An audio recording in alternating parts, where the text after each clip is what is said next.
Hello, guys, and very welcome back to the Fantasy Chancer, the fantasy football show we bring you each and every week here on the Upper Tier podcast on YouTube.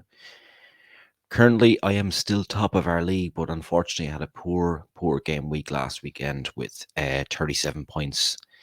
Bert Leno was in goals for me, clean sheet, 6 points. Sergio Romero came back in, got a goal. 9 points for him. Tottenham obviously on the losing end in this game week, but Romero popped up with the points. Lascelles and Saliba, unfortunately, only 2 points between them, which was very disappointing considering the games that they had. In the middle of the park, Bukayo Saka, 5 points, another assist. Heung-min Son, 2, Salah with 3, and Douglas Luiz with 3 with that clean sheet over Manchester City. Erling Haaland was the captain on 4 points. Didn't do anything. Lucky to escape a ban as well, if we're being totally honest. And Dominic Solanke and Ollie Watkins actually got booked as well. So very, very poor return up at the top of the pitch this week. But if you look at my bench, I had Branthwaite in there for 6 points and Cole Palmer for 8. So let's just say I messed up this week with my bench and didn't go with the right players. If I had went with the right players, I would have been over the 50-point mark, which is kind of where you want to hit to be stable in the league. So we're going to have a quick look at the league table now on the upper tier.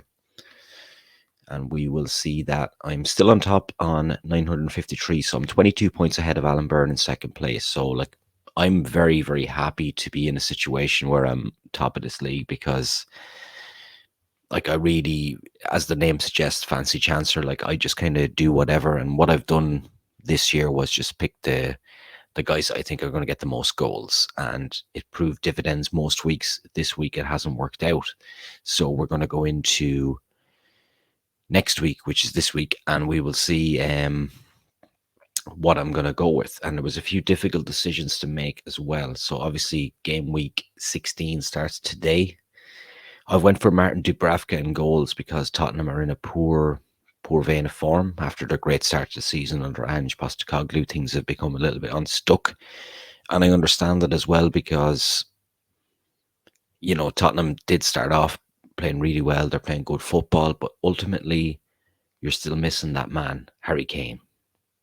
And if you want to replace 40 goals and assists per season and you don't replace the man, you are going to be in trouble.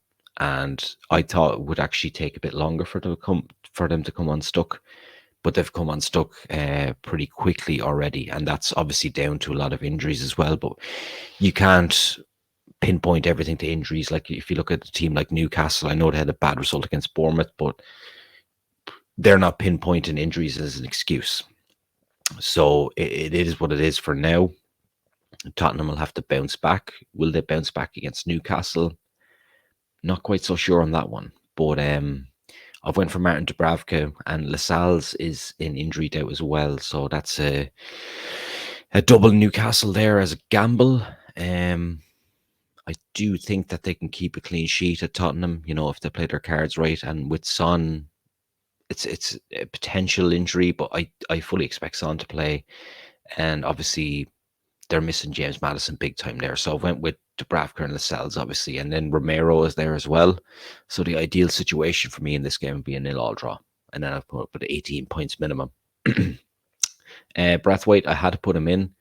Everton in good form. Sean Dyche doing really, really good stuff with Everton, considering the deduction and everything else. They're not going to get relegated this year if they keep playing in that form, so there's no way. They're playing Chelsea. Chelsea very, very poor the other night against Manchester United. The game could have been 6-6, really, if we're talking I watched that game the other night and it was like, yeah, this could easily be 6-6. And I just feel that Chelsea may be a little bit toothless up the top of the pitch with Mike Jackson up there.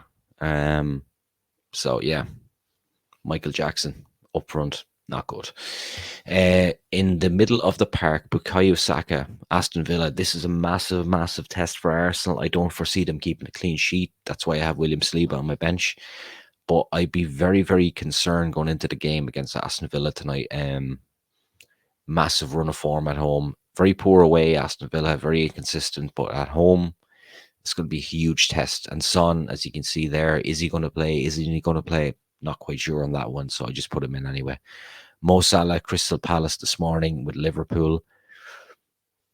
Bogey team for Liverpool at times, but Palace have been in very, very poor form, and I expect Liverpool to be comfortable winners this morning. So I've went with Mo Salah in there. Cole Palmer, he's in there. If something's going to happen for Chelsea, he could be the man to do it. He's been a great signing for them. Didn't foresee him doing this well, but yeah, he's a good shout for Chelsea. And then up top, Erling Haaland, captain.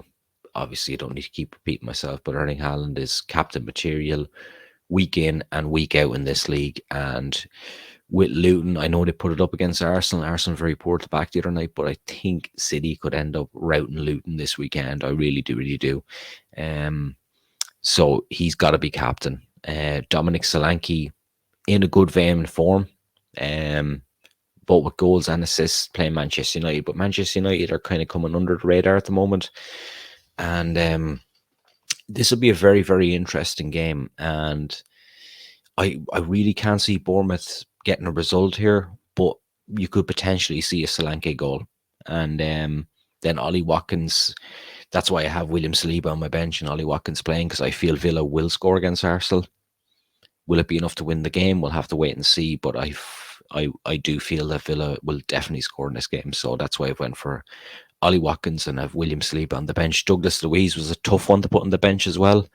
And then there was the keeper conundrum between Lennon and Dubravka. So that's what I've went for. Sven Botman, obviously long-term injury. He's going to be someone that I may need to replace. So that is kind of what we're dealing with, guys, this week. Don't forget, like, subscribe, share. The content is absolutely flowing on this channel at the moment. There's so much going on. Niall and Darren and Mark and everyone else doing an absolutely stellar job. So, onwards and upwards, and the road to 2,000 subscribers has begun. Thanks, guys. See you next week.